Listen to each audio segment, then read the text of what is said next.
Hello, my name is Dr. Chris Williams, and I'm your host on Well Again. Well Again is your health magazine program, online health magazine program, in which we look at fail-proof principles and protocols for regaining health and retaining health. You're welcome. Excuse me. Today we are discussing something that has to do with everybody. Somebody says why? It's because the more people we can reach, the better for you and I. We are discussing sleep. We are discussing insomnia, how inability to sleep affects people, and how we can deal with it. So our topic today is inability to sleep, handling it naturally. Inability to sleep, handling it naturally. We consider inability to sleep a situation in which somebody is not able to have a complete uninterrupted sleep throughout the night. If throughout the night somebody is unable to have a complete uninterrupted sleep, we say the person is battling inability to sleep. Now, in medicine, if that has gone on for 3 to 4 weeks, we say there's a situation of chronic insomnia.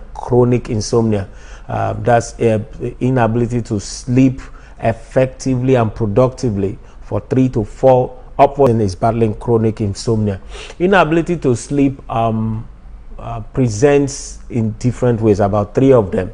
The first way in which it presents is difficulty in falling asleep. So some people just lie in bed and they are there several hours before they are able to fall asleep.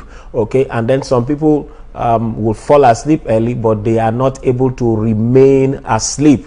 Okay, so they wake up around about 1 a.m., 2 a.m., and then they begin to count the ceiling, or they begin to count the cars that are passing. And then some persons, we also describe inability to sleep as when somebody wakes up, maybe the person went to wee, and then or something or the other wakes up the person. Inability to fall back into sleep, even though the person wants to have more sleep, even though the time for the person to wake up has not come, but the person finds it difficult to go back to sleep. We also consider that inability to sleep. Okay, so 3 forms: failure to fall asleep early, failure to maintain or continue to sleep, and then failure to fall back to sleep when sleep is interrupted.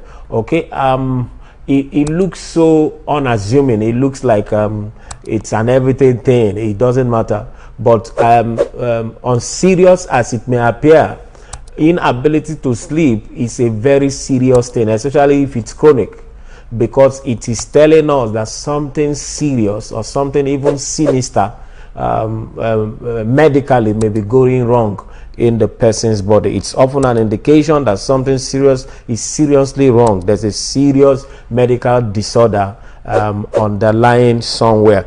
Now, what are the causes of inability to sleep? They may be psychological, okay, maybe depression, anxiety, or stress, unabating stress, continuous stress, or grief. The person has a loss of something, loss of a family member, loss of loved ones, loss of a job, loss of a business. So they go into this depression and they are unable to sleep. Psychological. It can also be physiological and physical. For instance, if somebody is having pain from arthritis or a difficulty in breathing from asthma, they may suffer inability to sleep. Also, hypoglycemia, that's blood sugar getting too low in the middle of the night, can interrupt somebody's sleep.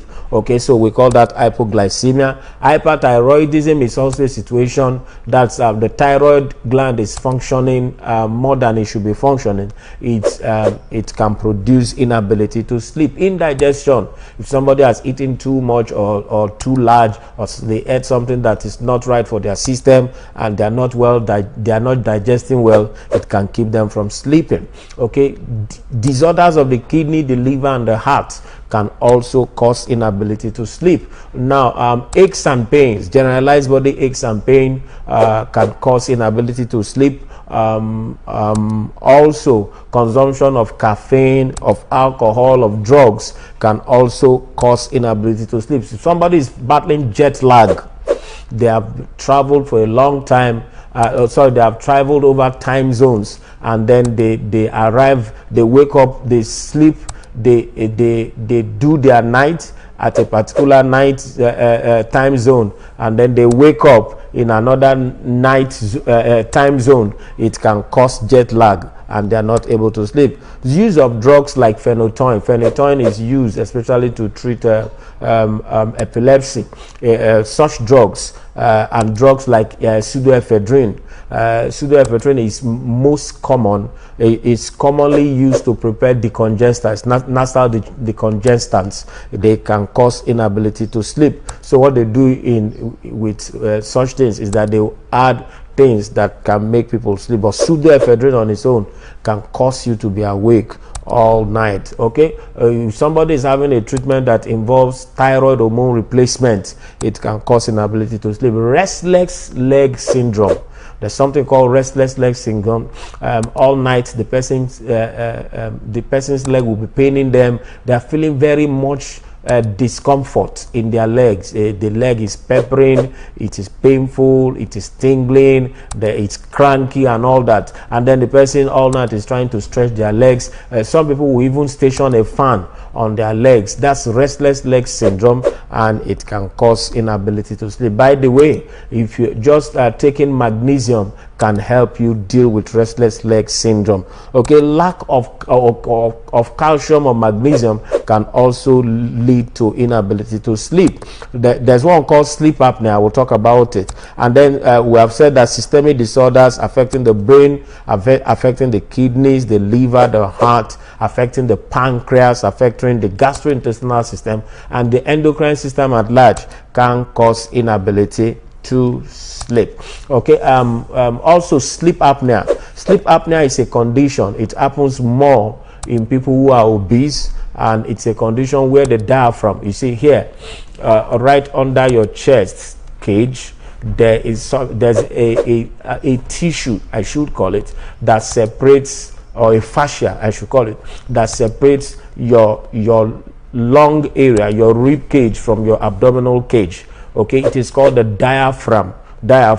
When you breathe, it stretches out. When you breathe in, it stretches out. When you breathe out, it's curves like that. Now, in people who are obese, the diaphragm can be cushioned with so much fat that it is difficult for the diaphragm to stretch out and stretch back, stretch out and stretch back like it should be doing. In such people, that can lead to sleep apnea. And sleep apnea, the sufferers actually will, while they are sleeping, they will come to a place where they stop breathing for like a minute or two, and then they will jack, because of the low oxygen.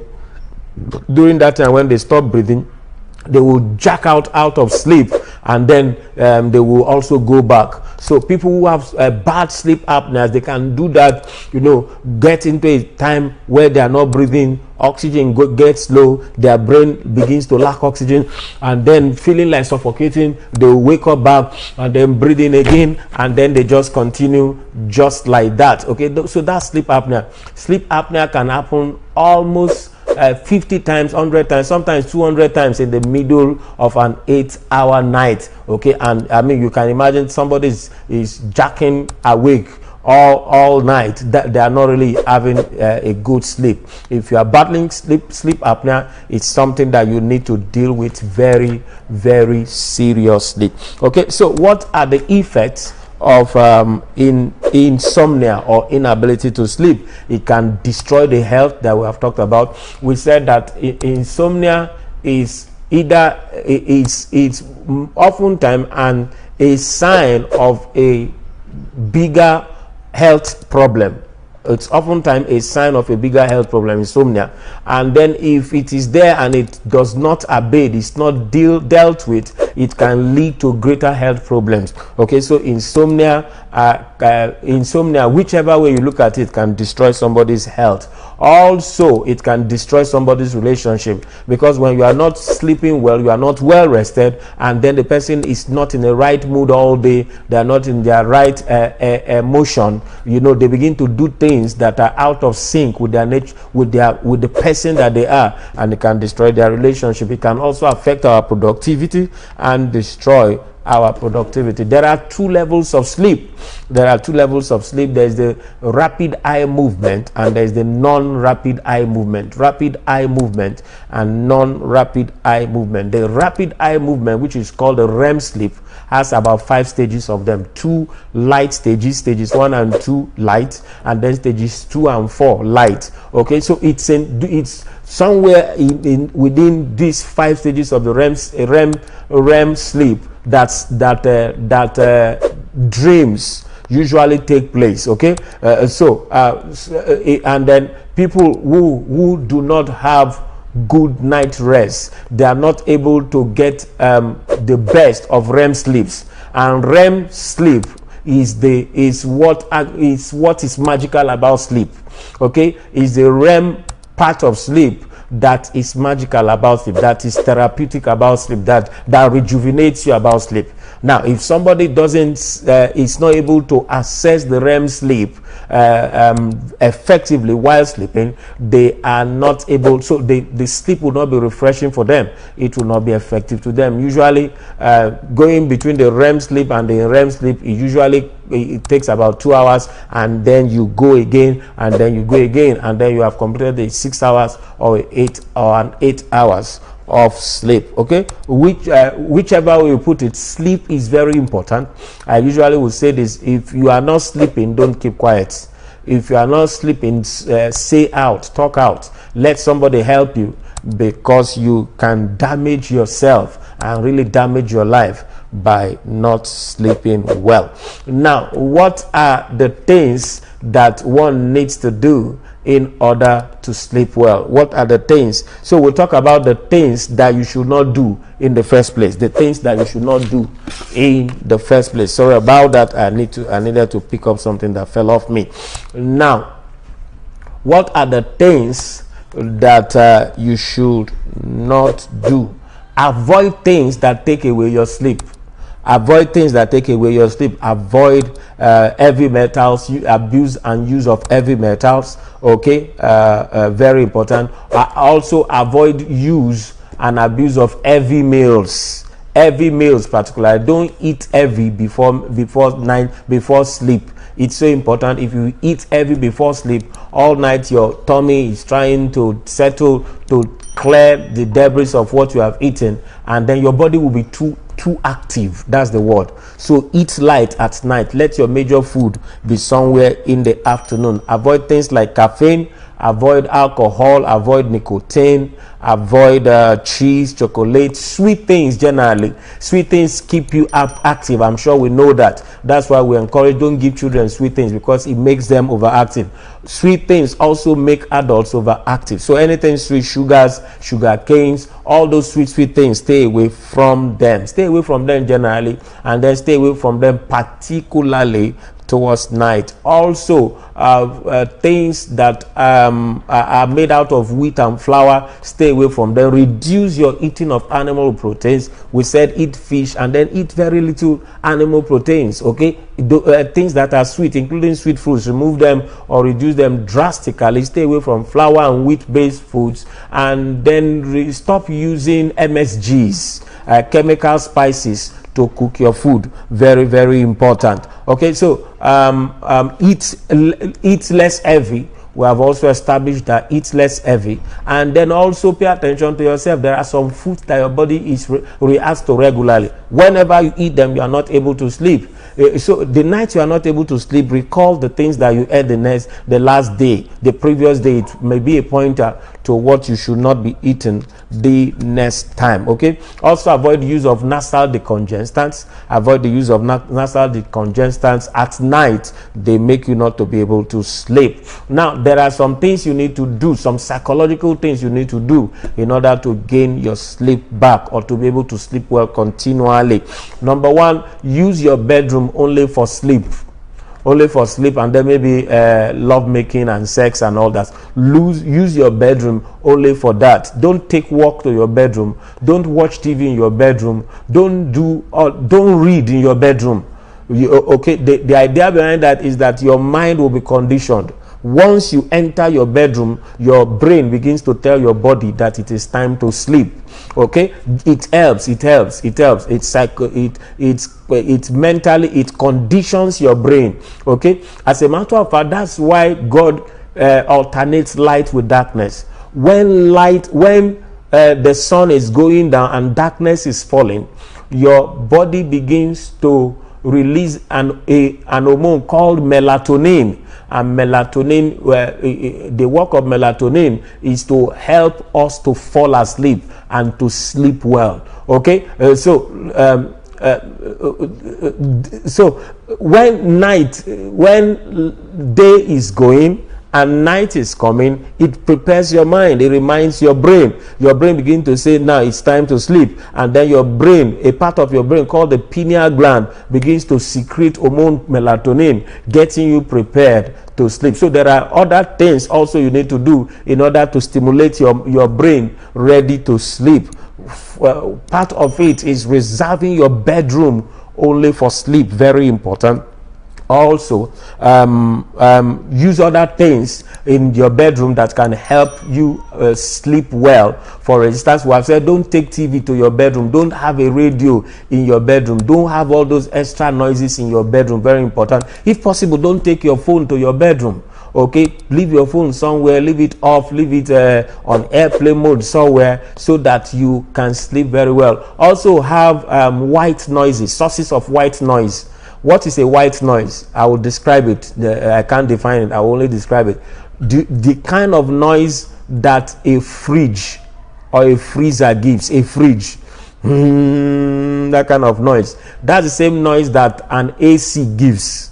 That's the same noise that a good fan, not a fan that is broken, a good fan, that's the same noise. That kind of noise. That noise has been found to be some form to constitute some form of lullaby to help us sleep better. So you can have a good fan in your room. You can put on your AC if you have one, and there may be a small fridge there that will just be making that noise. Those things help you to sleep. Remove lights like television, like the bulb and all that. Try and sleep in the dark. That's what I'm saying. It's so very important. Try and sleep in the dark. Get used to it. Some people can't sleep in the dark. The dark encourages your brain to release melatonin. What are the other things that can help you to sleep very well? When you have gone to sleep and you cannot sleep, do not just stay in bed. If you are there 30 minutes, sleep has not come, don't just stay in bed. You can walk around the house, walk around the room, and just pray in tongues or something, or just pray or meditate. When you feel as if the sleep has come back, go back to sleep. Do not just lie there in bed, okay? And then go to bed only when you are feeling sleepy. Go to bed only when you are feeling sleepy. Keep a regular sleep and wake cycle. Keep a regular sleep and wake time. Have a regular time by which you go to sleep. It's so important. And then also try and wake up at a particular time. What it helps you do is for your body to have a definite circadian rhythm. How your body sleeps, the sleep pattern of your body. So if you go to bed by 9, for instance, once it's getting to 9, your brain starts telling your body it's time to sleep. Okay, I don't envy people who do night shifts or who do shift jobs. They don't have perfect circadian rhythms, and usually it can create a whole lot of things.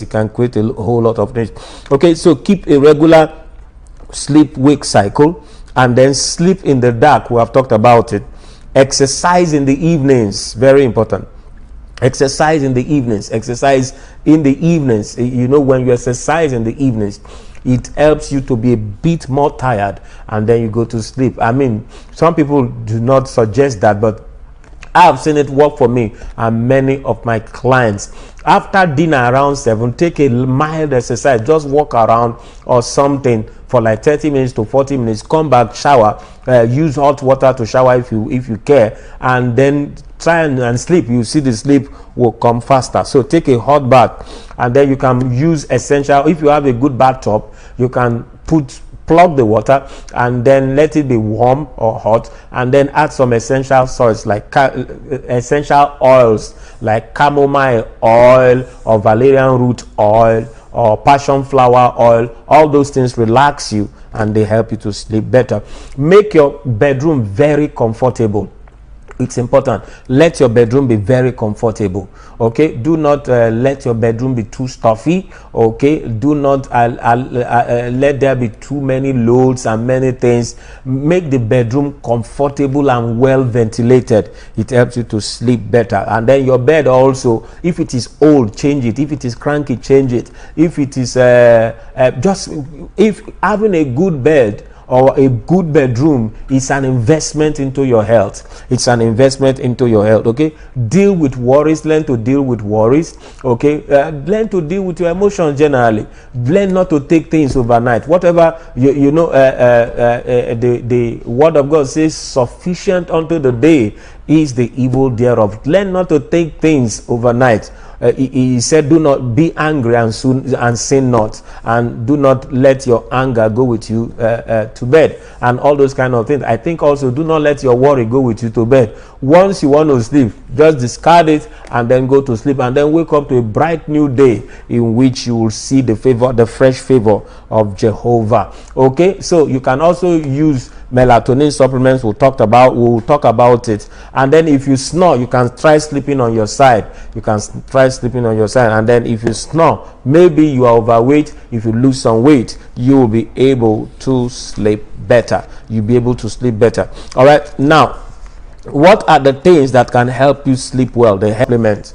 Okay, 5-hydroxytryptophan can help you sleep very well, and also 5-hydroxy-L-tryptophan, 5-HTP and 5-HL TP. These are supplements. All the supplements, you can have access to them. If you call in and make inquiries, you can have access to them. Also, calcium, magnesium taken at night can help you sleep better. Melatonin supplements, the hormone I talked about earlier, you could get the supplements. They can help you to sleep better. All right, and then taking vitamin B complex, fortified vitamin B complex, especially when you take it alongside inositol, it helps you. And inositol enhances REM sleep. Inositol enhances that productive stage of sleep that we all must get to every night when we sleep.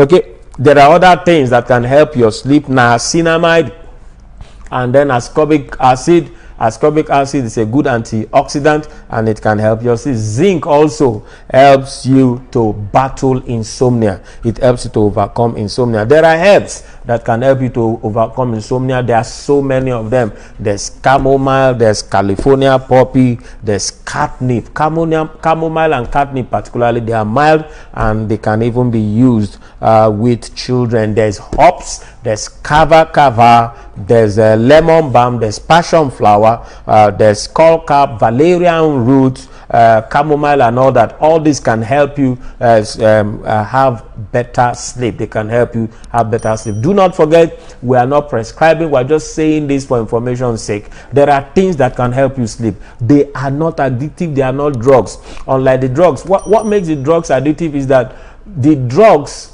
when they have been broken down, usually will have some other things that when drugs are broken down, or let me put it this way, drugs are made up of the active ingredients and then the products of metabolism, or that's the product of their being broken down. usually many times the product of their being broken down are the ones that have side effects. Call it an addiction or several other things that they do. Okay, but the difference between herbs and drugs or supplements is that these are the real thing that causes it, that has those effects, desirable effects in your body. For instance, there is an extract called gamma aminobutyric acid, GABA. You find it in Calma. When you take Valium, for instance, it gets broken down to GABA. But you can go and then GABA plus other metabolites that make Valium addictive. That's why it is a restricted drug. Okay, but you can get GABA. GABA is something you can get across the counter, and then it can help you to sleep better. I say it again: if you are not sleeping, say out, talk out. Don't not be sleeping and continue to keep quiet. Very important. Do not forget, we have not prescribed. We have only given these as information so that you can know that there's something to do about your situation, because not sleeping can lead to any other thing. It can lead to cancer, it can lead to hypertension, it can lead to diabetes, it can lead to mental illness, it leads to several other things, depression, all manners of things. It leads to suicide sometimes. So if you're not sleeping, say out. Let's know how to help you, and then you can contact us. If you want to reach us, you can contact us on this number, especially via WhatsApp and SMS. It's better, you can reach us faster and more effectively through WhatsApp or SMS. If you are trying to call us and speak to us, it may take you longer time. All right. There are many other things that we can do for you, but if you want to use all these things, you need to talk to your doctor first. Get a clearance from your doctor. Ask your doctor whether you will be able to, you are good to use these things, and if they say yes, you can contact us. We can help you source them. All right. Before I go, I would like to talk to you about our books, and then maybe before I talk about our books, I would like to talk to you from the book of life. Okay. We live in a very difficult time in the world right now. Very extremely difficult. People are afraid for their lives. And the other day I was doing a devotion with my children, and we read the part of Luke where Jesus was saying about all the things that will come upon the earth. And then in one of the verses he said, the heart of men will fail them for fear of the things that are coming upon the earth. I've seen the number of anxiety disorders and depression I've seen lately is something else. People are afraid for life. They are afraid for their daily living. They are afraid all manners of things. Wickedness multiplying everywhere. I just wanted to tell you that in the midst of all this, you can enjoy peace. You can enjoy peace if you allow the Prince of Peace to come into your heart. If you can be at peace. You can be at peace. Jesus said, he said in the world you will have tribulations. He said, but let your heart be at rest, because I have overcome the world.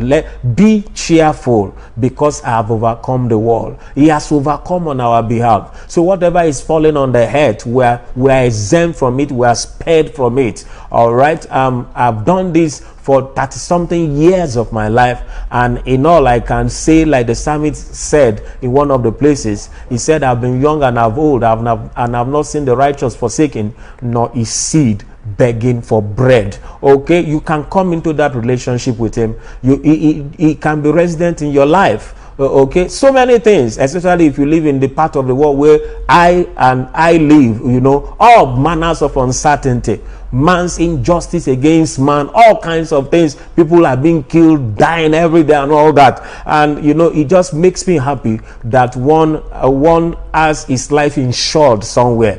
He told them, he said, you may be in this world, but you are not of this world. Okay, so that's reassuring. It's reassuring. It takes fear away from my heart. It takes fear away from the heart of people who are like me. Okay, we know that this where we are right now is not the only place we will ever be. It's not even the permanent. It's just a phase. The real life starts after after now. The real life starts after now. Okay, so you can give Jesus a chance in your life. You can try him out. Okay, you can give your life to him and let him be your Lord and personal Savior. All right, I just thought I should share that with you.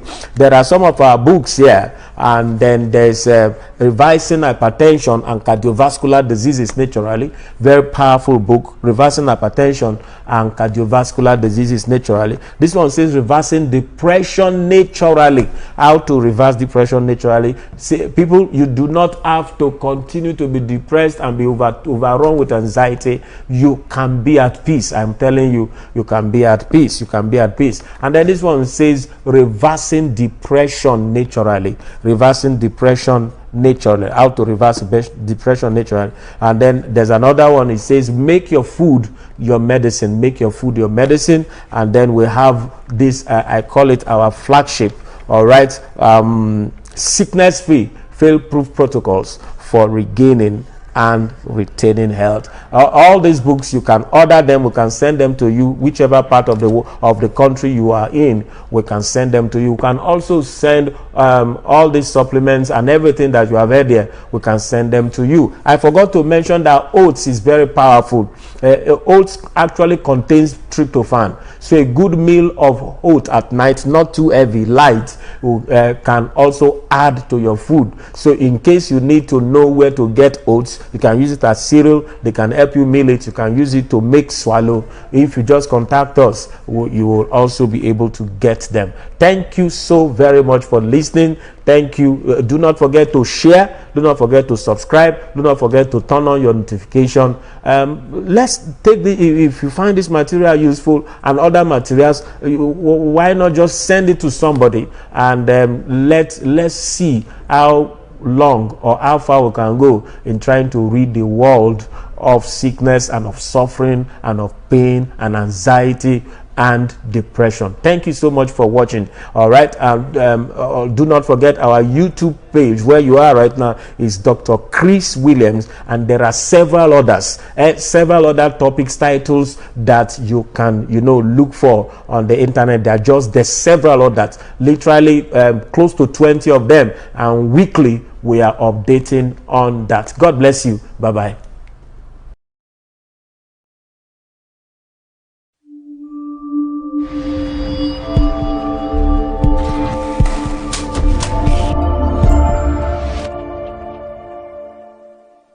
Hello, my name is